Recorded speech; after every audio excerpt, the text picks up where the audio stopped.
नमस्कार डॉक्टर कपूर, का स्वागत है न्यूज़ टुडे लाइव में। हमारे जो आज आप प्रेस कॉन्फ्रेंस कर रहे हैं उसका पहले तो आप कारण बता दीजिए कि क्या अवेयरनेस आप लोगों को क्या बताना चाहते हैं, फिर आपसे थोड़े सवाल जवाब हम करें। देखिए, जो मार्च का मंथ है, ये इनिशियल मंथ जो है, इसको हम कोलोरेक्टल कैंसर अवेयरनेस मंथ बोलते हैं।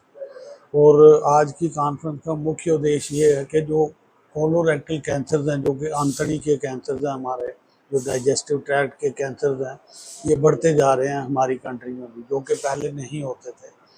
पहले कोलोरेक्टल कैंसर हमारी कंट्री में जो था, ये आप ये कह सकते हो कि कम से कम इसका 10वां या 11वां नंबर आता था। आज की डेट में ये 5वें और 6ठे नंबर पे आ गया। तो इतना जो अर्ली कैंसर इसमें बढ़ते जा रहे हैं। और दूसरी जो ये यंग एज में ज़्यादा हो रहे हैं, जो पहले नहीं थे। पहले आप colon cancer 60 to 70 year age में देखते थे। अब आपको 20 से 30 साल, 30 से 40 साल में भी उतने ही केस मिलने लगे हैं। इसलिए आज के इसका मुख्य कारण ये है कि एक सर्वे कंडक्ट किया गया था हमारी कंट्री की मुख्य शहरों में। और वहाँ से कुछ क्वेश्चंस उन्होंने बनाए, जिनमें ये पूछा गया कि आपके खाने पीने के तरीके या खाने पीने के उसके रिलेटेड क्या क्या इम्पैक्ट पड़ सकता है, कि मुख्य कारण क्या हो सकते हैं। उसको आउटलाइन करने के लिए ये जो आज का जो प्रेस कॉन्फ्रेंस है, वो उसके उस विषय में है। और लोगों को जागरूक करने के विषय में है कि वो किन चीज़ों से परहेज रखें, और कौन कौन सी जो चीज़ें हैं उनको ना खाएं, और कौन सी हैबिट्स हैं जिनका ध्यान रखें, और क्या सिम्टम्स हैं जिनके लिए उनको अर्ली एक किस्म से वार्निंग साइंस मान के चले और उनको इग्नोर ना करें। सिम्टम्स ही बता दीजिए, क्योंकि वो तो जानना सबसे ज़्यादा ज़रूरी है कि लक्षण क्या दिखते हैं इसमें। देखिए, सबसे ज़रूरी चीज़ ये समझने की है कि हमारा जो जीआई ट्रैक्ट है, जिसको आप डाइजेस्टिव गैस्ट्रोइंटेस्टिनल ट्रैक्ट ट्रैक्ट। बोलते हो, गैस्ट्रोइंटेस्टाइनल ट्रैक्ट, वो सारा कुछ जो है आपके खाने पीने से रिलेटेड है। जो अर्ली सिम्टम्स हैं उसमें आपके चेंज इन बाउल हैबिट्स, कभी कॉन्स्टिपेशन हो गई, कभी डायरिया हो गया। 4 दिन आपको लूज मोशन लगे हुए हैं, फिर 2 दिन कॉन्स्टिपेशन हो गई है। ये सबसे बड़ा सिम्टम है कि अल्ट्रेशन इन बाउल हैबिट्स को आपको इग्नोर नहीं करना चाहिए। और अगर ये परसिस्ट करते हैं 3 महीने, 6 महीने, फिर तो बिल्कुल नहीं करना चाहिए। एक बार हुआ है ऐसे, फिर साल में एक बार हुआ, उसकी कोई दिक्कत नहीं है। और कंटिन्यूसली ये सिम्टम 6 महीने, 8 महीने रह रहे हैं, उनको इग्नोर मत कीजिए। दूसरा सिम्टम है आपको स्टूल में ब्लड आ रहा है। अगर स्टूल में ब्लड आ रहा है, तो उसको ये मत समझिए कि ये हमें सिर्फ हेमराइड या पाइल्स ही हो सकते हैं, जिनको आम भाषा में मोके बोलते हैं। वो उसका देसी इलाज करवा लेते हैं या खुद अपनी सेल्फ मेडिकेशन करते हैं। उसको भी आपको इग्नोर नहीं करना है। तीसरा सिम्टम है आपका जो आपको इनडाइजेशन हो रही है, बार बार ब्लोटिंग फीलिंग हो रही है पेट में, जिसको आप इग्नोर करते हो कि मैंने रात को ज़्यादा खा लिया या ये चीज़ें खा ली, उससे मुझे ब्लोटिंग हो रही है। उसको भी आपको इग्नोर नहीं करना चाहिए। वो भी जीआई कैंसर का एक रीज़न हो सकता है। आपको पेट में दर्द शुरू हो जाती है, और वो कॉन्स्टेंटली कभी कभी खाना खाने के बाद रेगुलरली पेन हो रही है, और वो पर्टिकुलरली कोलिक टाइप पेन हो रही है, तो उसको भी आप इग्नोर मत करें। कहीं में पेट में आपको सूजन दिखती है या कोई गिल्टी दिखती है, उसको भी इग्नोर मत कीजिए। वो भी एक सिम्टम हो सकता है कि ट्यूमर हो चुका है या होने की दिशा में जा रहा है। तो ये ऐसे सिम्टम्स हैं जिनको आपको इग्नोर नहीं करना जो ये गिल्टी आप बता रहे हैं, ये क्या उभरी हुई दिखती है चाहिए। या हाथ से? आपको हाथ से भी दिख सकती है, और लेटर स्टेजेस में उभरी हुई भी दिख सकती पहले पहले स्टेजेस में ये सिर्फ है। ये हाथ से सिर्फ हाथ से पैल्पिटेशन से? पैल्पेशन से दिखेगी।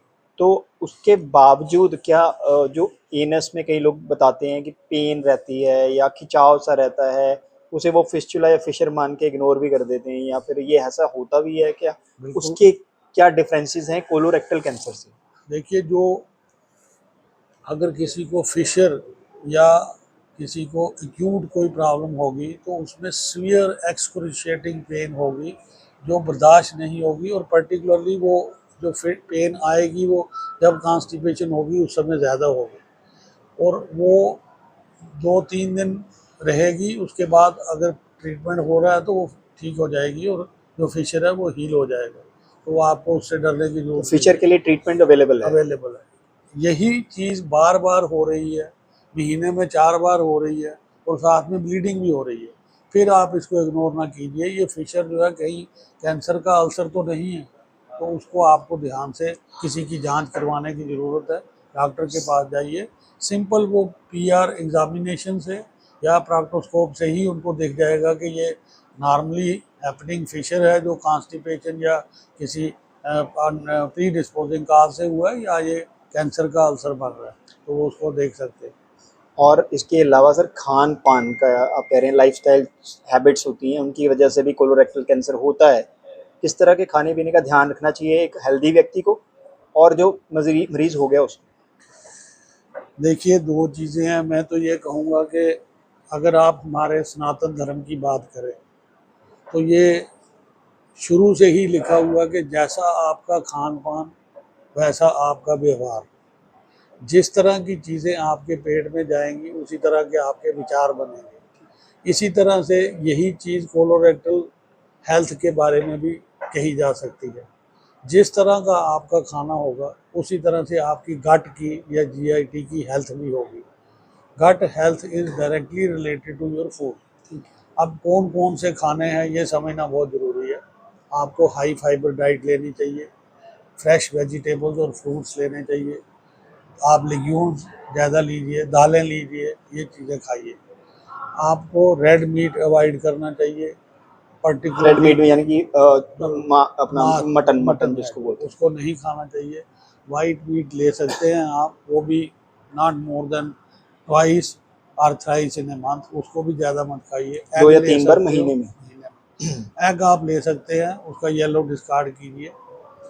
जो आपकी जितनी भी वेजिटेबल्स या जो आप कंज्यूम करते हैं उनको घर में स्लो कुकिंग में बनाइए और ओवर कुकिंग मत कीजिए उनकी।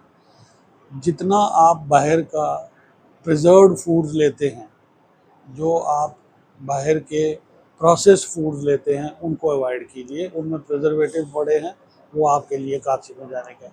होटल्स में आप जाते हैं वहाँ आपका प्रोसेस्ड मीट मिलता है आपको, हैम सॉसेजेस, ये इनको अवॉइड कीजिए। इनसे ये कैटेगरी 1 आपके कार्सिनोजन में आता है, रेड मीट से भी ज़्यादा खतरनाक है। सर इसको क्या हील अब करते हैं, ट्रीटमेंट की बात, ट्रीटमेंट क्या है इसका और क्या क्या ऑप्शंस अवेलेबल हैं इंडिया में? जैसे देखिए पीजीआई से सबसे आप आते हैं तो ये गवर्नमेंट एक सरकारी संस्थान है, तो यहाँ पे लंबी कतारें हैं एक्चुअली, तो क्या ट्रीटमेंट आराम से हो जाएगा पेशेंट? बिल्कुल आराम से हो जाता है। कोलोरेक्टल ट्रीटमेंट के लिए जो सबसे ज़रूरी है, हर 4 की 4 ट्रीटमेंट मोडेलिटी जो अगर कैंसर हो गया तो यूज़ होती हैं। सबसे पहले सर्जरी है अर्ली स्टेज में, उसके बाद आपका अगर थोड़ा बड़ा हुआ है तो कीमोथेरेपी है, और कुछ केसेस जो रेक्टम के या नीचे एनल कनाल के हैं उनमें अप फ्रंट रेडियोथेरेपी और कीमोथेरेपी इकट्ठी दे के हम एनल कनाल के एरिए को, आपके स्फिंक्टर को बचा सकते हैं, ताकि आपका अपना एनल कनाल इंटैक्ट रहे। अर्ली स्टेजेस में वो भी है। इसके मेडिकेशन अलावा से ठीक नहीं होता क्या ये? मेडिकेशन कीमोथेरेपी जो मैंने बोला अच्छा, आपको, वो वो मेडिसिन कीमोथेरेपी और से। मेडिसिन से। कुछ केसेस जो एडवांस स्टेज हैं उनमें आजकल इम्यूनोथेरेपी का रोल आया है, बट मैं ये कहूँगा कि वो अप फ्रंट केसेस में नहीं है, उनमें है जिनमें आप कोई मालिकुलर मार्कर्स आपको दिखते हैं और वो एडवांस स्टेज पेशेंट हैं, तो वहाँ पे कुछ रोल है जो थोड़ा बहुत आप कहेंगे प्रोग्रेशन ऑफ द डिजीज़ को कम कर सकता है, उसमें हेल्प कर सकता है। जाते जाते बस एक बार दोबारा समराइज करते हैं कि कोलोरेक्टल कैंसर के जो सिम्टम्स रहेंगे, एक तो वो ब्लोटिंग रहेगी, पेट में गिल्टी हो सकती है, बाउल हैबिट्स आपकी ऑल्टरनेट ऑल्टरेट हो बाउल जाएंगी, हैबिट्स हो गई, आपको लैट्रिन में ब्लीडिंग हो सकती है। इसके अलावा आपका जो या ये सब कुछ होता है इकट्ठे? सारा कुछ, आपको कुछ भी इनमें से कोई भी सिम्टम हो सकता है, और ये सारे सिम्टम 6 महीने या 6 महीने से ज़्यादा ज़्यादा होने हो तो? चाहिए। ऐसे नहीं कि महीने में एक बार ऐसा हो गया तो आप सोचेंगे अब मुझे कैंसर हो गया। इस महीने हुआ, फिर अगले महीने हो रहा है, फिर बार बार हो रहा है, फिर महीने में 4 बार हो रहा है, तो जो फ्रीक्वेंसी ऑफ सिम्टम्स है और वो कितनी बार हो रही है वो सबसे ज़रूरी है। शुक्रिया कपूर साहब हमारे से बात करने के लिए। आपसे दोबारा जुड़ेंगे, कोई और क्वेश्चन हमारे जो यूज़र्स हैं, जो हमारे व्यूअर्स हैं देखेंगे और पूछेंगे तो हम आपसे दोबारा पूछेंगे।